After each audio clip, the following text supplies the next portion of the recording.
प्रिय भक्तों, आज नवरात्रि के 5वें दिन हम आपको माता रानी स्कंद माता का एक ऐसा चमत्कारी मंत्र बताने जा रहे हैं जिसके नियमित 108 बार जाप या श्रवण से आपकी बुद्धि में वृद्धि होने लग जाएगी। जो भी सोचोगे वो सही ही होगा।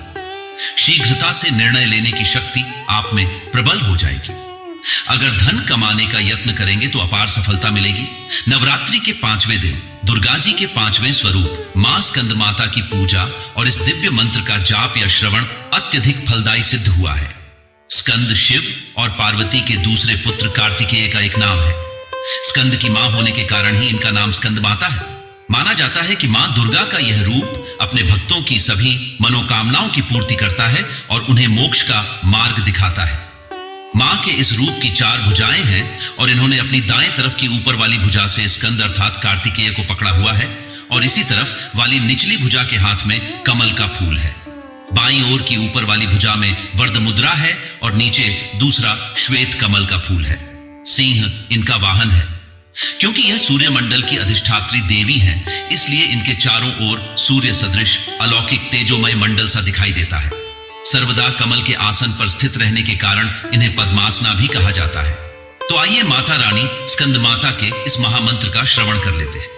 बस आपको इस मंत्र को अपने घर या दुकान पर मोबाइल फोन में चलाकर श्रवण करना है। साथ ही माता रानी स्कंद माता के पवित्र स्वरूप को निहारना है और ध्यान रहे कि इस मंत्र को पूरा 108 बार या इससे भी ज्यादा श्रवण करें।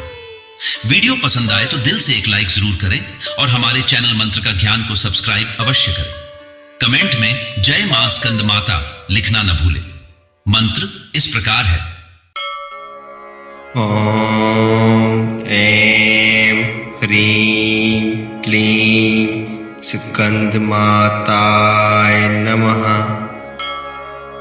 ओम ऐं ह्रीं क्लीं स्कंद माताय नमः।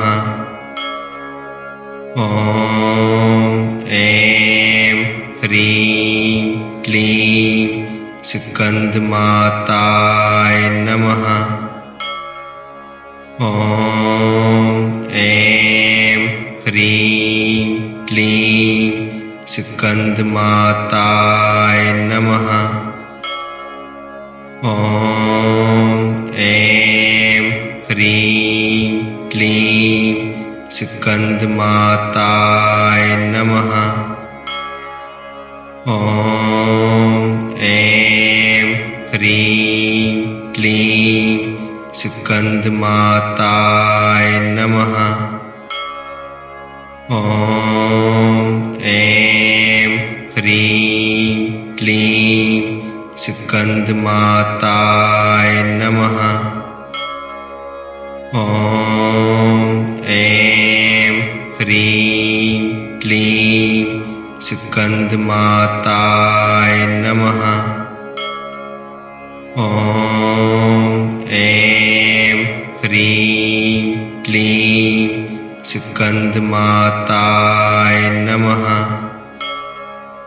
ओम ऐं ह्रीं क्लीं स्कंद माताय नमः। ओम ऐं ह्रीं क्लीं स्कंद माताय नमः। ओम ऐं ह्रीं क्लीं स्कंद माताय नमः। ओम ऐं ह्रीं क्लीं स्कंद माताय नमः। ओम ऐं ह्रीं क्लीं स्कंद माताय नमः। ओम ऐं ह्रीं क्लीं स्कंद माताय नमः। ओम ऐं ह्रीं क्लीं स्कंद माताय नमः। ओम ऐं ह्रीं क्लीं